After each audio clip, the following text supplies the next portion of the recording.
Deaths in Glenmorach Manor, a fiction novel. Written by Shirley, read by Sir Lawrence Olivier. This audiobook was narrated using synthetic voice technology provided by 11 Labs. Chapter 28.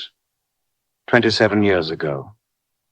The evening air was crisp at Glenmorach Manor, and the grand estate buzzed with quiet anticipation. Vincent Maurice Wallace, the young heir to the family, stood alone in a shadowed corner of the garden, away from prying eyes. The fading light cast a heavy mood over him, his stance rigid, his thoughts uneasy. Across from him stood Edith, a young and striking servant who had only been at Glenmorach Manor for a few months. They shared a look, a kind of unspoken connection that had existed between them for months. Hidden, forbidden, but undeniably real. Mr. Vincent. Edith's voice trembled as she spoke his name, her hands nervously adjusting the edges of her apron. I know I shouldn't be here with you, Vincent said, his tone gentle and carrying a warmth that was directed at her. His gaze was focused, meeting her eyes as he stood still, exuding calmness and inner clarity. Edith, however, stood firm, her voice soft but resolute. But you are, she replied. Vincent reached out to embrace her in his arms, her fingers brushing against the fabric of his coat. We've been seeing each other for months now, Edith, and I'm not foolish enough to pretend that we haven't. He remained still. He didn't pull away. He never could. Mr. Vincent, you know how dangerous this is. No one can ever find out, Edith said, her voice a low whisper now. The Wallace will not tolerate this, and I risk losing my job if I continue to have secret meetings with you. Vincent took a brief sigh, and finally, in a soft tone, he said, Edith, they've already arranged my marriage to Lady Catherine Ross. The mention of Lady Catherine struck Edith like a dagger to the chest. She tried to suppress the rising pain, but the reality of the situation was undeniable. She had known this moment was coming, the one where everything would change, where the consequences of their secret would finally catch up with them. But still, her heart ached, even though she had always known the price of this love was too high. Vincent, her Vincent, was already betrothed to another, and that other was not her. Edith said, her words a soft admission of defeat. I understand, but you can't undo what we've done. I don't want to be cast aside once your marriage to Lady Catherine happens. He reached for her, his face softening. You're right, Edith, but it's too late now. I have no choice in the matter. My family has already made arrangements for my future. And Lady Catherine is, well, she's everything they expect. Everything I should want. Edith murmured, a trace of bitterness in her voice, though she tried to smile. But not everything you want. Do you love her, Mr. Vincent? I don't. I've never even met her, Vincent admitted, his eyes dark with the weight of his confession. But love is a luxury I can't afford, Edith. Not with what's at stake. Not with the title and the legacy of the Wallace. For a moment, the distance between them felt insurmountable. Edith knew she wasn't the one who could offer him that. She wasn't the one who could secure his future. All she could offer was her love, which in the grand scheme of things meant nothing to him in comparison to his future obligation.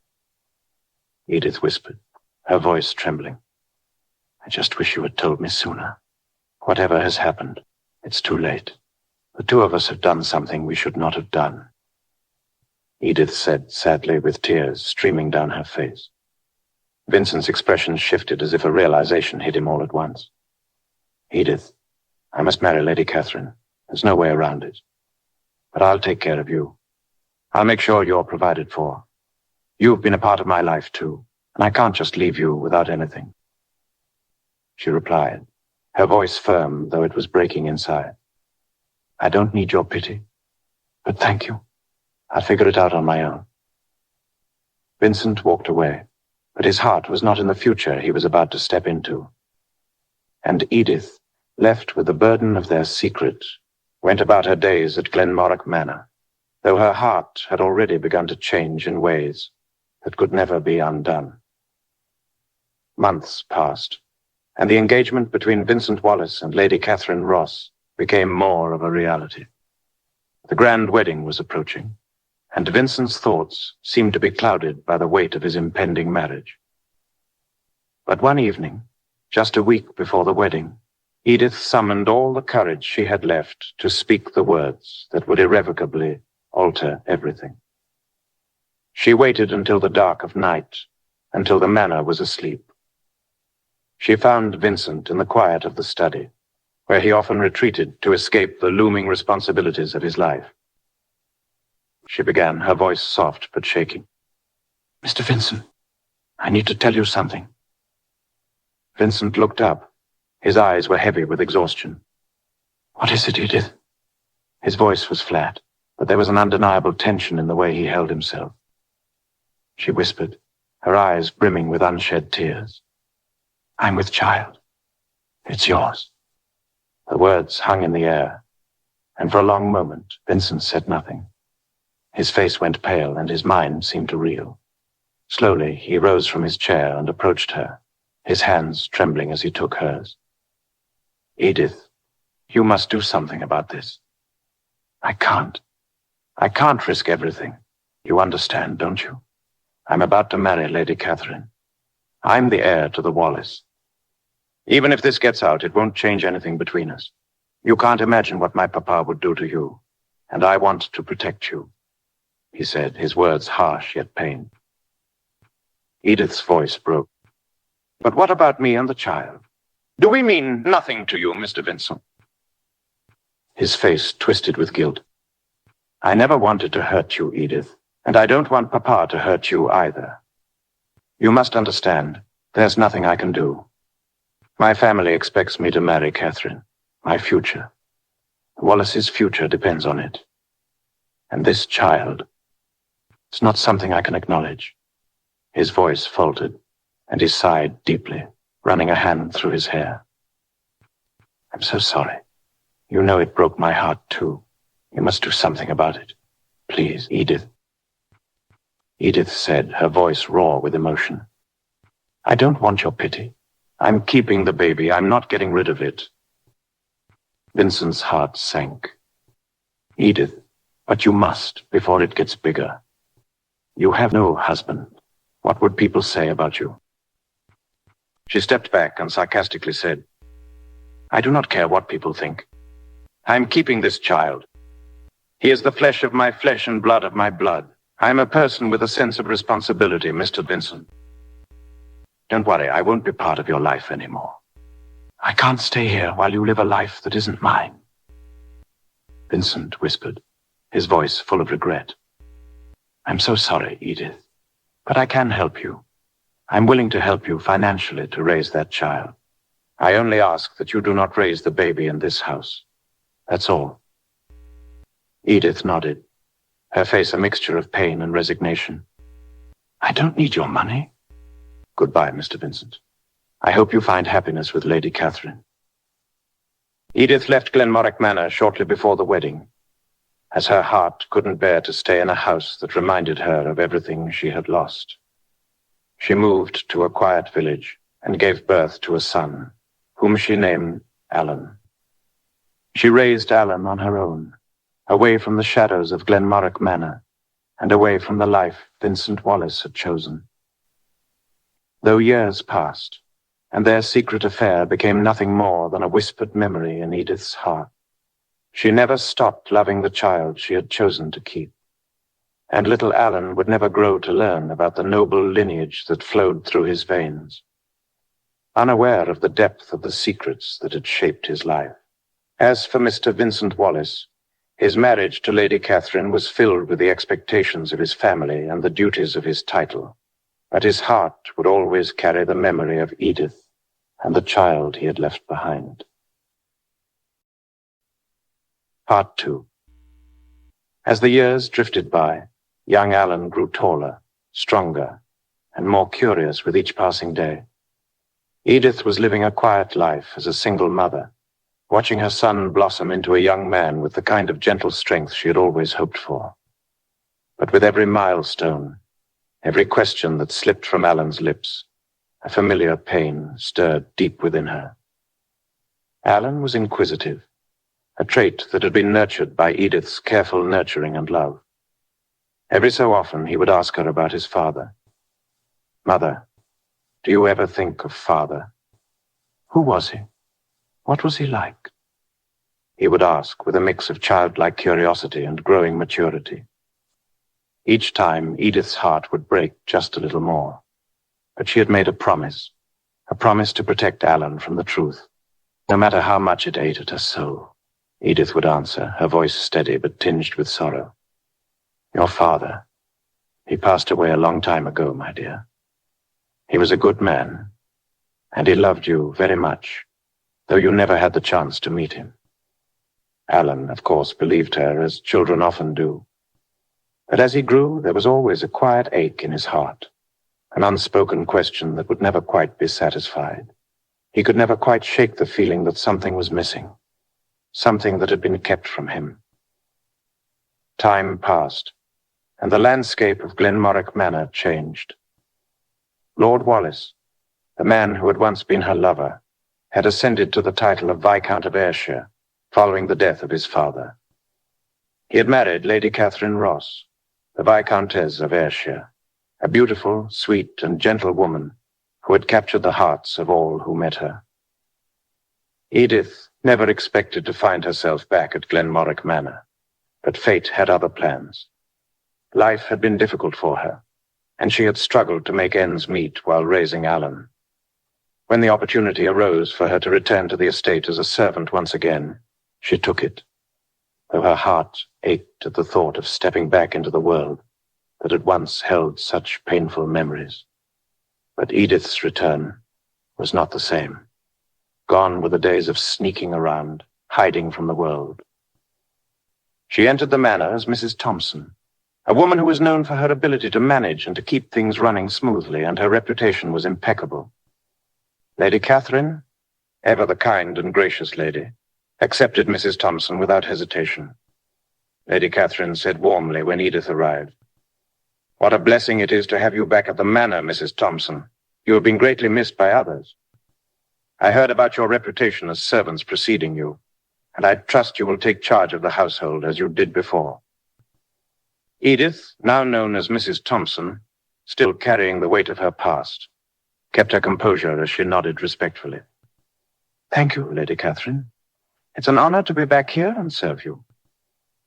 And so Mrs. Thompson resumed her work, this time in a position of greater responsibility. Lady Catherine, recognizing her capability, promoted her to the role of head of servants, a position that had once been unthinkable for young Edith's position back then. But Lady Catherine had always seen the best in people, and she trusted Mrs. Thompson implicitly. As Mrs. Thompson worked in her new role, she often found herself crossing paths with Lord Wallace, or Vincent, as she would forever remember him. There were times when their eyes met, and in those fleeting moments, the weight of their shared past seemed to settle between them like an invisible thread. Neither of them spoke of it, though both carried the burden of their secret. One afternoon, Lord Wallace approached her in the hallway. His steps were measured, and his gaze was intense, though it was hidden behind a veil of practiced indifference. "Mrs. Thompson," he said quietly, his voice just low enough so no one else could overhear. "I trust you understand the nature of our past relationship. I would like to remind you that none of it should ever be spoken of. If you wish to continue working here, you must keep the past where it belongs. In the past. Do you understand?" Mrs. Thompson felt the familiar sting of betrayal in her chest, but she had learned long ago to suppress it. "Of course, my lord. I understand completely. I would never dream of causing you or your family any distress," she replied with a stiff nod. Lord Wallace gave her a searching look, as if reading something in her eyes, but Mrs. Thompson kept her gaze steady, her heart betraying nothing of the anguish that lay just beneath the surface. Lord Wallace said after a long silence, his tone firm, yet laced with an undercurrent of guilt, "You may stay here, but you must keep this secret between us. If anyone were to learn the truth, I would have no choice but to ask you to leave." "I promise, my lord," Mrs. Thompson responded, her voice soft but unwavering. "I will never say a word. I would never risk my position here, and I understand the consequences."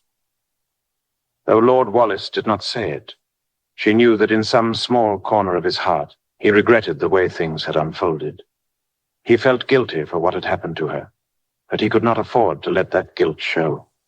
He had a title to uphold, a legacy to protect. And so they continued their lives in the manor, keeping their distance, their shared history locked away in the deepest recesses of their hearts. She never spoke of Alan, and Lord Wallace never asked about the child he had abandoned. But there was a quiet part of Lord Wallace that wondered about his illegitimate child with the young, innocent Edith. Over the years, as he grew more entrenched in the responsibilities of being a viscount, Lord Wallace's mind would occasionally wander back to that one question that haunted him. Had Edith gone through with the procedure to remove the child? Or had she really kept her words to raise the child on her own? Every time he saw her, every time she crossed his path, that question lingered in the back of his mind, but he never dared to ask. He convinced himself that she had done what was necessary, that she had moved on just as he had. And yet, there was always that flicker of doubt, that haunting thought of the child he never met, the child he had abandoned. But as the years passed, the pain of the past faded, and Lord Wallace buried it deeper within himself. He had a new life now, one with Lady Catherine and their 3 beautiful children. He could not afford to dwell on old regrets. His future, his legacy, was secured. And with it, the truth of the existence of an illegitimate child and the long-past secret between Vincent and Edith would remain locked away forever. Part 3. Alan had grown into a young man, tall and broad-shouldered, with the quiet confidence of someone who had spent most of his teenage years working with animals. His affinity with horses, in particular, was extraordinary. There was something about the way he communicated with them, a quiet understanding that seemed innate. He could calm the wildest stallion with just a soft word and a steady hand, and he took immense pride in his work at the stables. One day, after a long shift, he sat at the dinner table with his mother, his mind preoccupied with a thought that had been growing for weeks, his voice hesitant but filled with resolve. "Mother, I've been thinking. I want to work at the Wallace family's horse stable. I've been good with animals, and I know about horses very well. It's where I belong." Mrs. Thompson set her teacup down slowly, her expression unreadable. She knew this day would come, the day when Alan was fatefully drawn closer to his biological father in any possible way. The Wallace stables were the perfect place for him, but there was a price to pay, a price she couldn't afford for him to forget. "You want to work there? Do you understand what that means, Alan?" she asked, her tone sharp as she studied her son.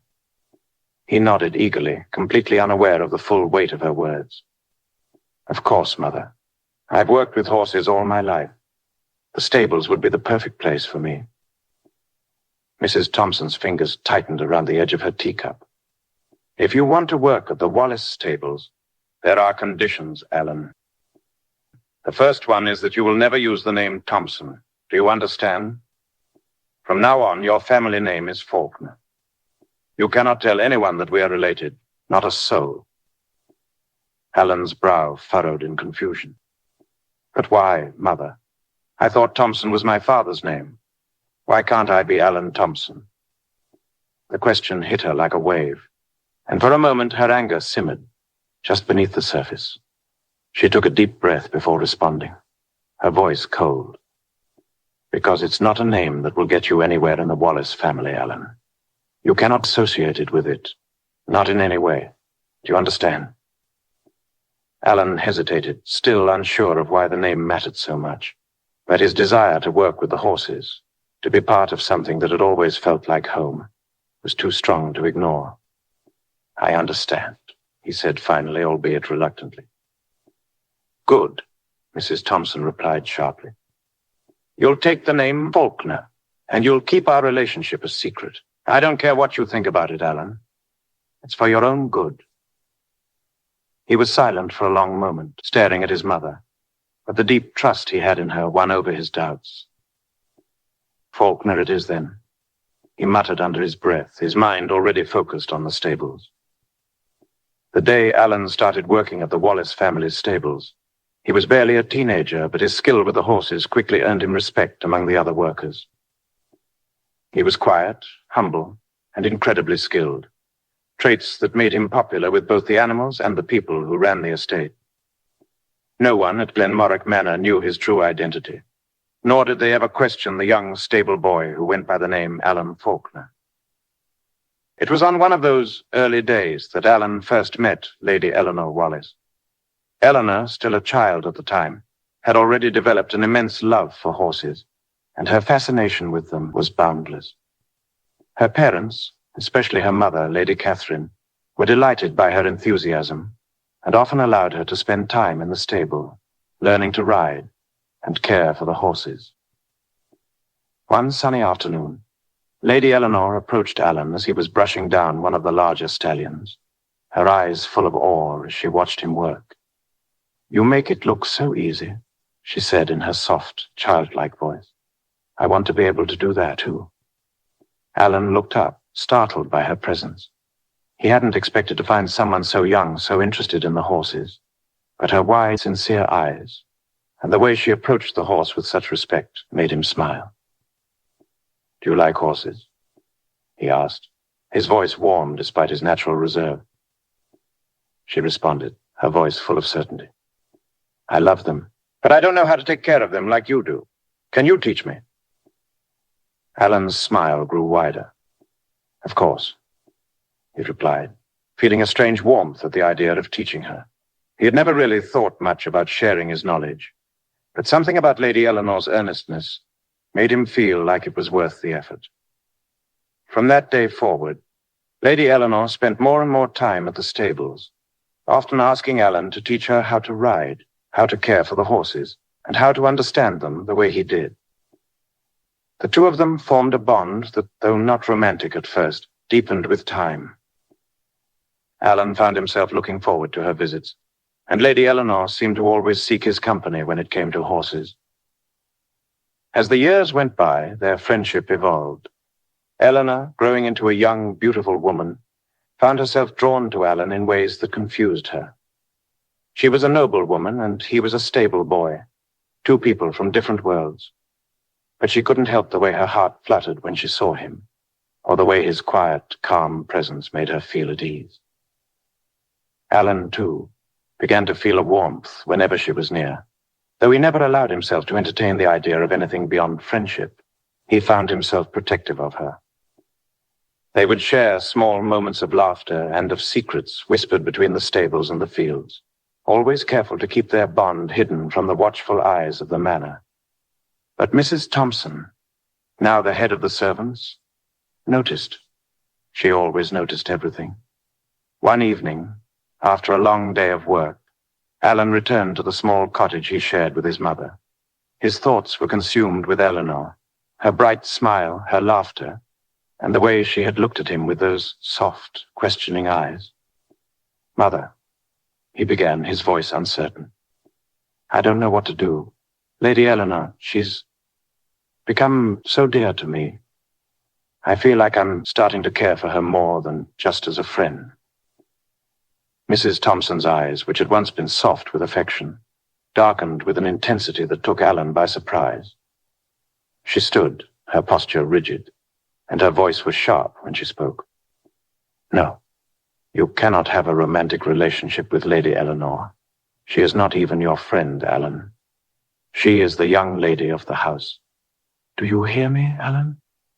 It is not only unsuitable, it is dangerous." Alan recoiled at the intensity of her response. What is so dangerous about it?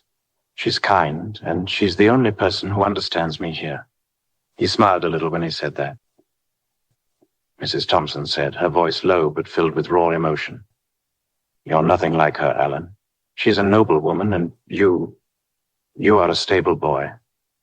The gap between you two is far too great. You cannot be with her. It will only bring you a big trouble. Alan's confusion deepened. But I know for sure she has the same feelings about me, Mother. His mother's face hardened, her voice becoming even colder.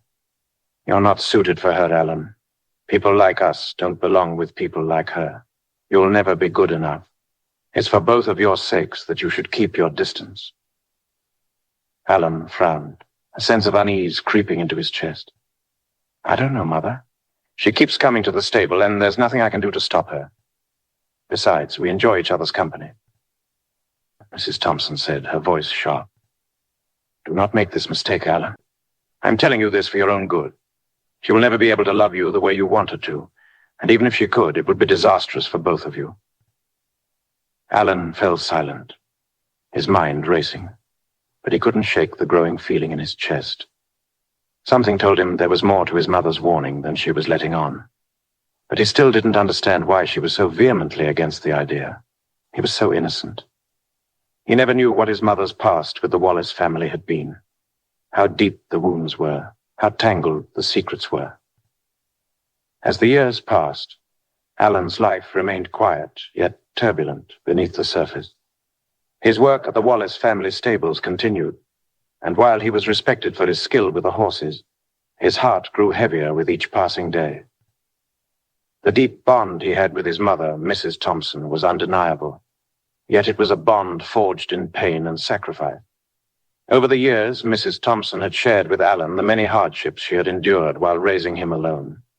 She spoke of the days when he was an infant, the lonely nights when there was no one to turn to. She told him how difficult it had been to raise him without a father, how she had carried the burden of his absence alone. Her words, meant to impart understanding and perhaps to elicit sympathy, had the opposite effect. Every time she spoke of her struggles, Alan's heart grew heavier with guilt and frustration. He saw the sadness in her eyes, the traces of years spent in quiet torment. Yet, the more she told him, the more he felt the sting of helplessness in her voice. It was as though the years of suffering had left a permanent mark on her spirit, a mark he couldn't erase. Alan's youthful idealism turned to anger. He had been a boy when the stories had first begun, but now, as a young man, the pain he saw in his mother's eyes made his blood boil. He hated the man she spoke of, Lord Vincent Wallace. The very name echoed in his mind like a curse. Every time he asked his mother about his father, she spoke of Lord Wallace's cruelty, painting him as the villain who had not only abandoned her, but had also caused the death of his real father. According to Mrs. Thompson, it was Lord Wallace who had pushed his father into a life of poverty and despair, leaving him no way out. She told Alan that his father had died in obscurity, a result of Lord Wallace's actions. She would say bitterly, "He didn't care for us, Alan. Your father was crushed under the weight of Lord Wallace's pride and greed. And you're better off without him. The Wallaces, they're nothing but poison. They destroyed everything for us." These stories, repeated over and over, filled Alan's heart with a fierce, burning rage. He believed them wholeheartedly. It made sense to him. The anger he felt for the Wallace family became the fuel for a fire he could not extinguish. Every word from his mother stoked the flames of vengeance that burnt within him. To him, the Wallace families symbolized arrogance and cruelty. He believed they were the cause of the death of his father and his mother's misery. Alan was no longer just a stable boy. He was promoted as a horse trainer, and he managed everything surrounding the horse ranch and stable. Unfortunately, a higher position was unable to extinguish Alan's anger and resentment towards the Wallace family. He had become a man driven by a singular consuming goal, to destroy the Wallace family lineage. The anger within him began to fester. He dreamed of tearing down everything they had built. erasing their legacy from history by targeting all the Wallace heirs. They meant nothing to him, nothing but a constant reminder of the injustice his mother had suffered. Alan's heart was filled with a rage that could no longer be silenced. Every part of him burnt with the need for retribution, and the very idea of destroying the Wallace lineage consumed him. He would take it all from them. But there was one thing Alan didn't know, one truth that remained buried, hidden from his eyes all these years, the truth that would shatter everything he believed. He did not know that his real father, Lord Vincent Morris Wallace, was the very man he had come to hate so deeply, the man he had sworn to avenge, the man whose name he cursed, was the one who had unknowingly passed his blood down to him. He was the illegitimate son of Lord Wallace. And the woman he had sworn to protect, Lady Eleanor, his dear childhood friend, the woman he now harbored feelings for, was not just the daughter of the Wallace family, but the half-sister he never knew he had. Alan's quest for vengeance had begun. His heart was set on destroying the Wallace lineage and legacy, but the truth was that he was already a part of them, bound by blood and by fate. He would never know that the very family he sought to destroy was the one to which he truly belonged.